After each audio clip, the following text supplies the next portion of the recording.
तो इसमें ये एक साथ था कि जो एथलीट हैं जो दौड़ लगाते हैं, जैसे मेडल लेके आते हैं कंट्री में, तो वो एक्सरसाइज करते हैं, उसमें भी सांस जल्दी खत्म होती है कि कुछ भी नहीं करते, घर में बैठे हैं, वो ऐसे ही बैठे हैं, वो अपनी सांस को नहीं, उनकी ज्यादा खर्चा होती है विषय भोगों में, विषय चिंतन में। और ये जो कामोपभोग है, इसमें सबसे ज्यादा श्वास खर्चा होती है। आप संकल्प करो केवल काम का, तो आपकी श्वास से श्वास बढ़ने लगेगी। एक शरीर में नाड़ी है, मनोवाह नाड़ी। शरीर में कहीं वीर्य नहीं है, कहीं नहीं है। जैसे पित्त की थैली, ऐसी कोई वीर्य की थैली नहीं है। मनोवाह नाड़ी पूरे रक्त का मंथन करके और वीर्य को निकालती है, जैसे दूध का घी होता है। तो जब वो मंथन करती है तब बहुत ही रफ्तार से श्वास। आप कभी अनुभव करना गृहस्थी में, केवल काम भावना से युक्त होने पर आपकी श्वास प्रश्वास की रफ्तार बढ़ने लगेगी, क्योंकि मनोवाह मंथन शुरू कर दिया। और जब आप क्रिया में होंगे तब तो विशेष श्वासों का खर्चा होता है। तो ये हम नहीं अनुमान लगा सकते। हो सकता है वो केवल दौड़ता है, उतनी केवल श्वास है उसकी जा रही है और शांत है, लेकिन वो कितनी बार काम वेदना से युक्त हुआ होगा, कितनी बार काम क्रीड़ा की होगी, जिससे उसकी श्वासें बहुत नष्ट हुई है। गायत्री जी, महाराज जी आपके चरणों में कोटि कोटि प्रणाम। महाराज जी, मैं जो भी कार्य करती हूँ, नौकरी करती हूँ, उसी में डूब जाती हूँ, खो जाती हूँ।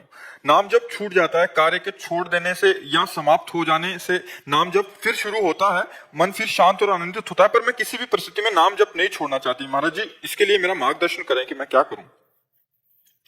अभ्यास जितना हमारा नाम जप का सुदृढ़ होगा, उतना ही जब हम युद्ध करते हुए नाम जप करने की आज्ञा को देखते हैं भगवान की, महामनुष्मर युद्ध से, तो हमें लगता है युद्ध से बढ़कर तो कोई संसार का कार्य भयावह है नहीं।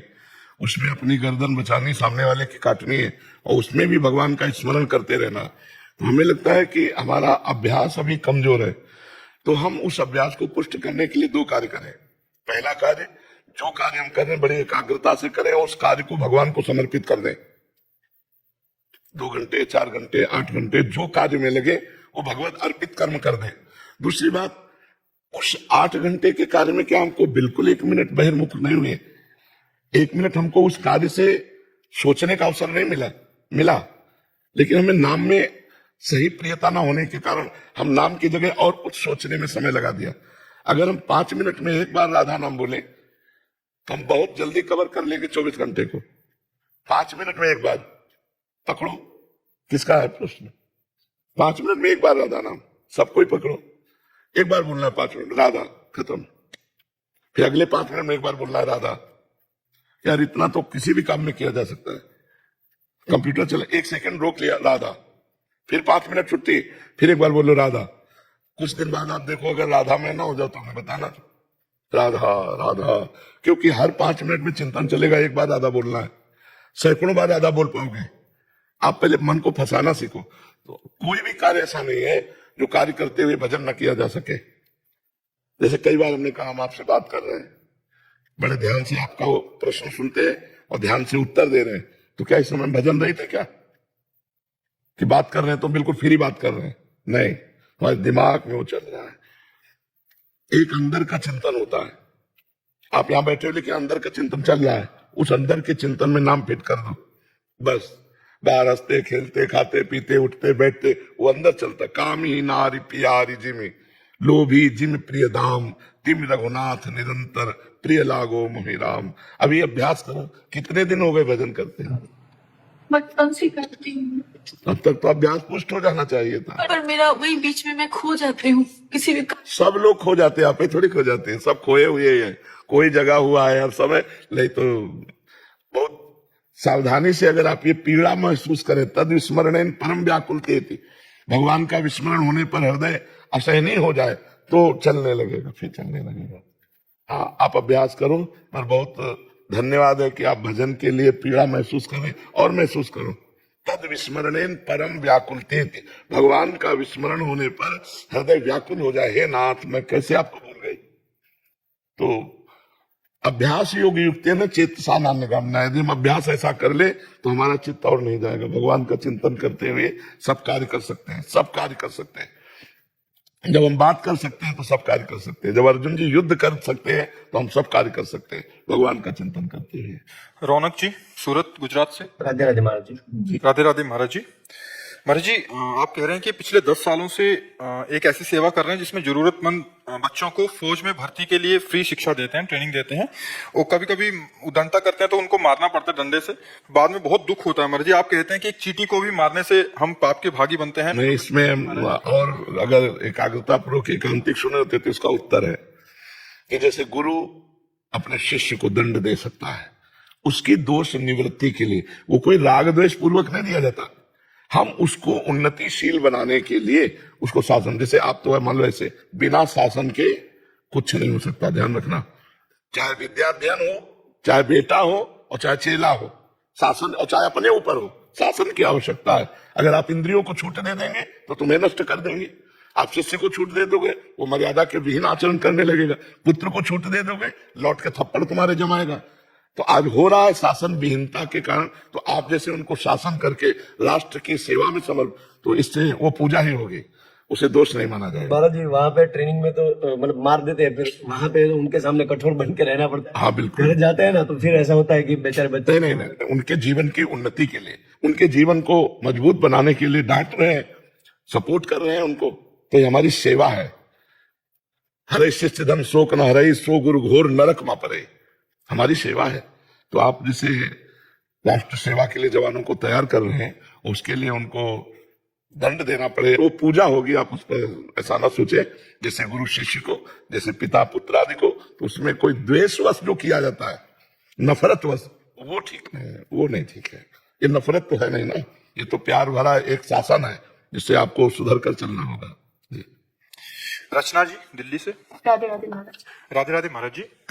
महाराज जी, जीवन मुक्त समझ आता है, भगवत प्राप्त भी समझ आता है, किंतु भगवत बोध संपन्न एवं भगवत प्राप्त महापुरुष में क्या अंतर है? भगवत बोध संपन्न जो तत्वबोधि संपन्न महापुरुष है वो सर्वत्र तत्व का दर्शन करेगा, लेकिन जो भगवत साक्षात्कार किए हुए जैसे राम रूप का, तो जड़ चेतन जग जीव जब सकल राम में जाने, उसको सब में राम दिखाई देंगे। गोपियों को श्याम दिखाई देते हैं, लेकिन तत्व ज्ञानी को ब्रह्म तत्व नजर आता है, भगवत तत्व नजर आता है। वो रूप का नहीं, तत्व का होता है, समझ रहे? भगवत दर्शन साक्षात्कार और तत्व दर्शन में इतना अंतर है। जो विद्या विनय संपन्ने ब्राह्मणे गव्यस्तनी सुनी चो सुपाकी चा पंडिता समदर्शिना, जो विद्या विनय संपन्न ब्राह्मण में, गाय में, हाथी में, कुत्ते में, चांडाल में एक ही तत्व को देख रहा है, वो ज्ञानी है। प्रेमी सर्वत्र अपने प्रभु को देखता है। जैसे गोपिया नहीं कहने जित देखो तित श्याममयी है, और गोस्वामी जी कह रहे सीए राम में सब जग जानी, ये भेद है। तत्व को दर्शन करता है, ये रूप दर्शन करते, सब में प्रभु का रूप समाया, सब में उसी का रूप समाया। एक एक कण में जहां दृष्टि जाती है वहां अपने प्रभु को देखता है।